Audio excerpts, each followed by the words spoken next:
Good morning, everyone. We were discussing chapter number 13, that is leisure.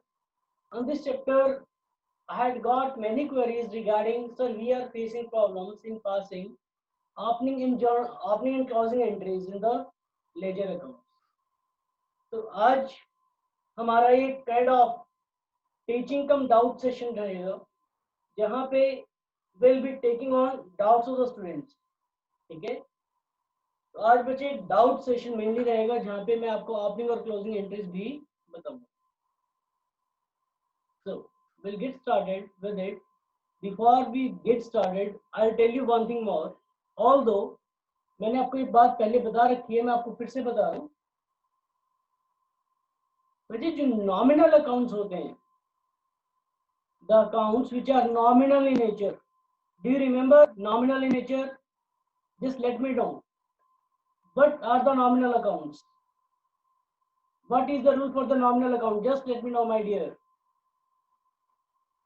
I'm waiting for the answers. What do you mean by nominal accounts? कौन क्या होते हैं, क्या rule होता है?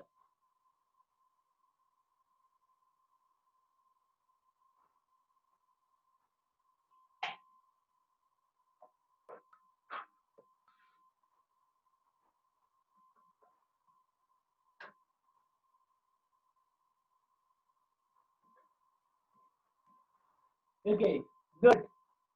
Debit all expenses and losses, credit all incomes and gains. तो मेरे dear students, बच्चे जो भी, yes, good. I'm getting answers from most of the students. So जो भी आपके एक्सपेंसेस उनको डेबिट करो, इनकम को क्रेडिट करो, तो जो भी नॉमिनल अकाउंट्स हैं, नॉमिनल अकाउंट्स को हम जनरली टैली नहीं करते हैं, मतलब उनका क्लोज बैलेंस नहीं लिखते हैं. What we do is we just pass the journal entries, we just pass the entries into the ledger, we just post them into the ledger, और उसके बाद उनका कुछ भी नहीं करते हैं. बस उनका एक टोटल कर लेते हैं, और वो टोटल हम आगे जाके पढ़ेंगे. जो भी उनका टोटल होता है वो टोटल उनके प्रॉफिट एंड लॉस अकाउंट में ट्रांसफर हो जाता है.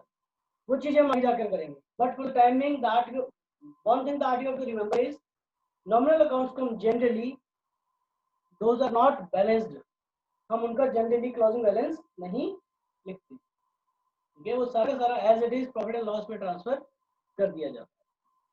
तो अब हमारे पास इलस्ट्रेशन नंबर सेकंड है. I will do one thing my dear, मैं आपको अनसॉल्व क्वेश्चन करवाता हूँ. इलस्ट्रेशन तो आप अपने आप भी कर सकते हैं. ठीक है, एक बार आपको अनसॉल्व क्वेश्चन समझ में आ गया, then you will get to know कि how to solve the particular problem.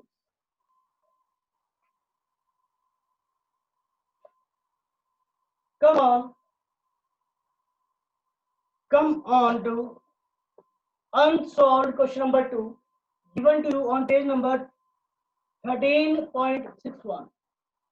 61 number page पे गिवन है, चैप्टर नंबर 13 है. अनसॉल्व क्वेश्चन नंबर 2 है. इस क्वेश्चन में हमें करना क्या है? Following balances appeared. कुछ बैलेंसेस है जो अपीयर हो रहे थे already in the books of Ram and Shyam on 1 जनवरी 17. कुछ बैलेंसेस ऑलरेडी अपीयर हो रहे हैं in the books of Ram and Shyam. कौन कौन से बैलेंसेस? जैसे कैश इन हैंड है, स्टॉक है, लालचंद का बैलेंस है, मुकेश का बैलेंस है, फर्नीचर का बैलेंस है, और लाइब्रेरीज में घनश्याम और विनोद का बैलेंस है. तो बच्चे जो भी लाइब्रेरीज में नेम्स आ रहे हैं, जनरली ये लाइब्रेरीज मतलब या तो इनसे गुड्स खरीदे होंगे या फिर इनसे पैसे लिए होंगे, लोन लिया होगा. ठीक है, तो दीज आर लाइब्रेरीज. ऐसे ही डेटर्स में मतलब एसेट्स में तो देख लेंगे कि आगे जो ट्रांजेक्शन हो रही है उनमें हमने इन पर्सन से गुड्स परचेज किए हैं या सेल किए हैं. इनकेस अगर नहीं किए होंगे तो ये शायद लोन की एंट्री होगी. अभी कुछ भी स्पेसिफाइड नहीं है. इसके बाद कुछ ट्रांजेक्शन दे रहे हैं, फॉलोइंग ट्रांजेक्शंस टू प्लेस. यार हमें करना क्या है? What is the requirement of the question? Just have a look at the requirement of the question. सबसे नीचे दे रखा है we have to generalise the above transactions, post them into the ledger, balance them and prepare a trial balance. Sir अभी trial balance क्या होता है? Trial balance मैं आपको बताऊंगा बच्चे. What is meant by trial balance? पहले एक बार लेजर कर लेते हैं. First of all we will get on with the ledger. This Srishti, you should mute your mic. You should mute your mic, my dear Srishti.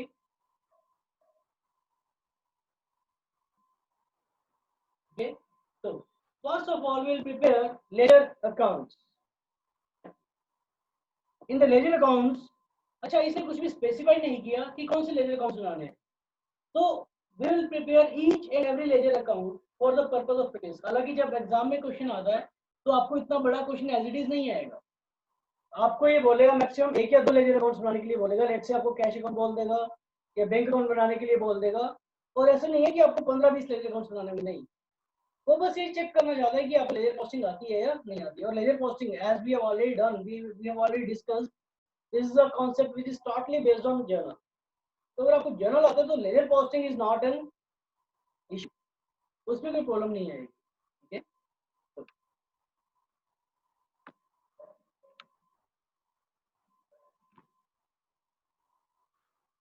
We'll get started with unsolved question number 2.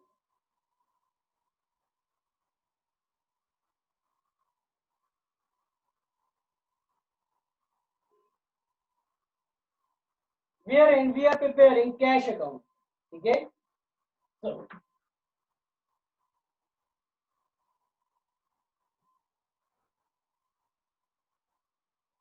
cash account, my dear students, this is credit side, this is debit side.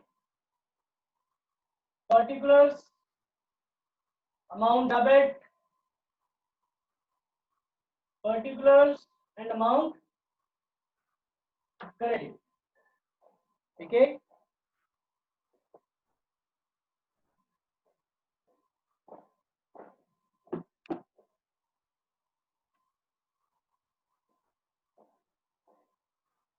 So now we have cash in hand.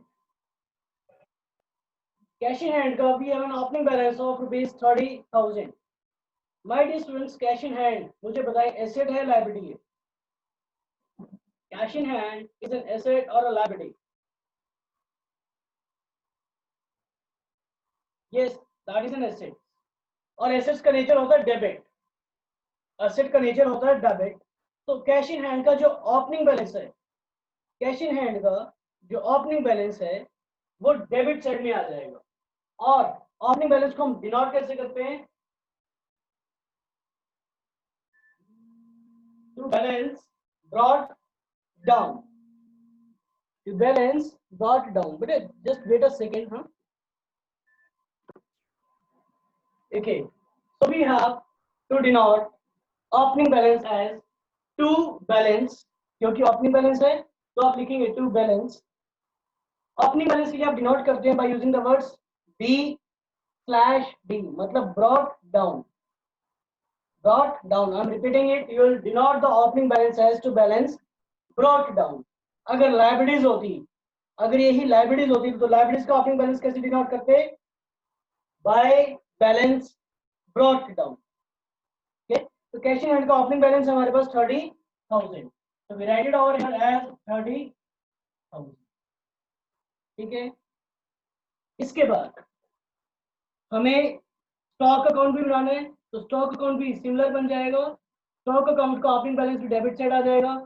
फिर Lalchand account of Lalchand. अच्छा, ये सारे के सारे accounts किसकी books में बन रहे हैं? क्या ये अकाउंट लालचंद की बुक्स में बन रहा है? नहीं, ये अकाउंट्स बन रहे हैं सभी के सभी हमारी बुक्स में। यानी हमारी कौन सी बुक्स है, क्या नाम है हमारी बुक्स का? Ram and Shyam. In the books of Ram and Shyam ये अकाउंट्स बनाए जा रहे हैं। तो अकाउंट ऑफ लालचंद, अब देखो नाम से हमें नहीं पता चलता माय डियर कि लालचंद हमारे लिए एसेट है या लायबिलिटी है। We shall never come to know by the name the nature of this account. हम इसके नाम से इसके नेचर का नहीं पता लगा सकते, हम इसका पता तभी लगा सकते हैं जब आगे इसकी ट्रांजेक्शंस के बारे में हम पता करेंगे। लेकिन एट प्रेजेंट हमें ये एसेट साइड में गिवन, अब देखो एसेट्स का ओपनिंग बैलेंस गिवन है, तो एसेट्स के ओपनिंग साइड में गिवन है, एसेट्स के ओपनिंग बैलेंसेस में गिवन है, तो दिस इज एन एसेट। और एसेट का ओपनिंग बैलेंस, एसेट्स का नेचर डेबिट होता है, तो एसेट्स का ओपनिंग बैलेंस भी डेबिट साइड में है। इसका ओपनिंग बैलेंस है डेबिट का, यानी एसेट्स का ₹7600, तो we'll write it as to balance brought down ₹7600। 7,600। ठीक है, इसके बाद मुकेश का अकाउंट है तो मुकेश का भी ऐसे बन जाएगा, फर्नीचर का भी ऐसे बन जाएगा। फिर लाइब्रेरीज में घनश्याम बोल रहा है। देखो जी, नाम से हमें नहीं पता चलता कि घनश्याम हमारी एसेट है लाइब्रेरी, लेकिन इसे स्पेसिफिकली इसको लाइब्रेरी से दे रखा है।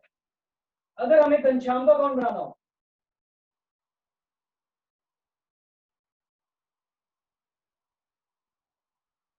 in case we have to prepare Ghanshyam's account, तो बच्चे घनश्याम का अकाउंट, ये बच्चे स्टॉक अकाउंट भी सेम ही प्रिपेयर होगा ऐसे। ठीक है, तो घनश्याम का अकाउंट हमें लाइब्रेरी साइड में दे रखे हैं, क्योंकि लाइब्रेरीज का ओपनिंग बैलेंस दे रहा है और लाइब्रेरीज का नेचर क्रेडिट होता है। Since the nature of the library is credit, therefore इसका जो ओपनिंग बैलेंस है वो भी क्रेडिट साइड में लिखा जाएगा, और इसको डिनोट कैसे करेंगे? By balance brought down ₹6,000, by balance brought down by ₹6,000।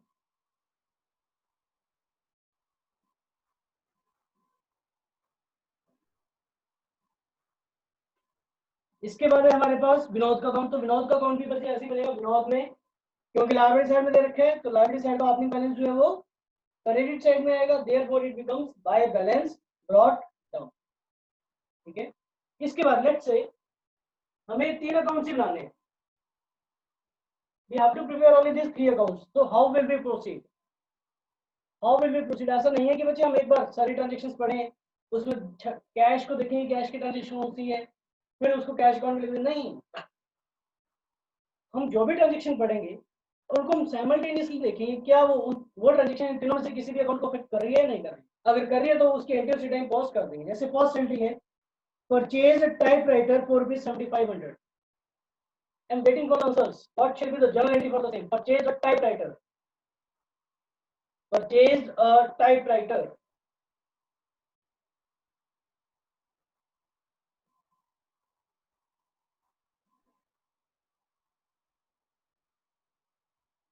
Okay, good.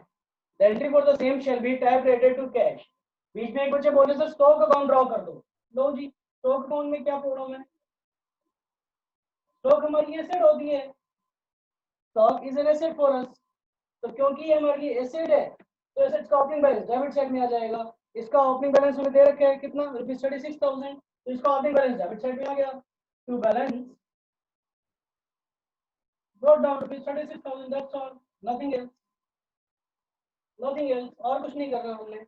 कोई भी अगर परचेज होगी या सेल्स होगी तो उसको एक बार हम स्टॉक अकाउंट से नहीं बल्कि उसको हम परचेज या सेल्स अकाउंट से ही एंट्री उसकी पास करेंगे, दैट्स ऑल। ठीक है, तो एंट्री है जी टाइपराइटर टू कैश।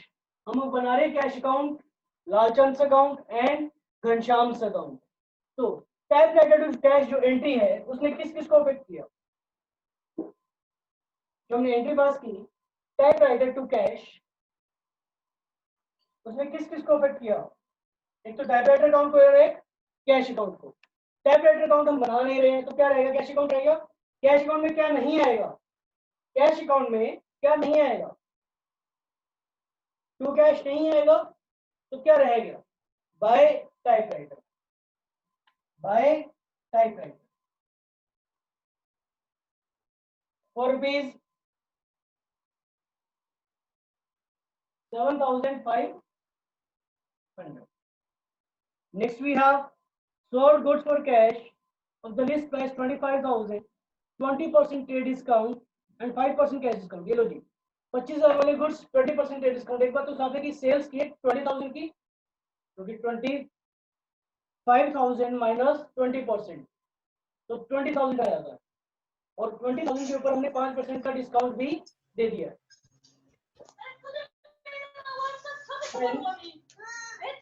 Okay.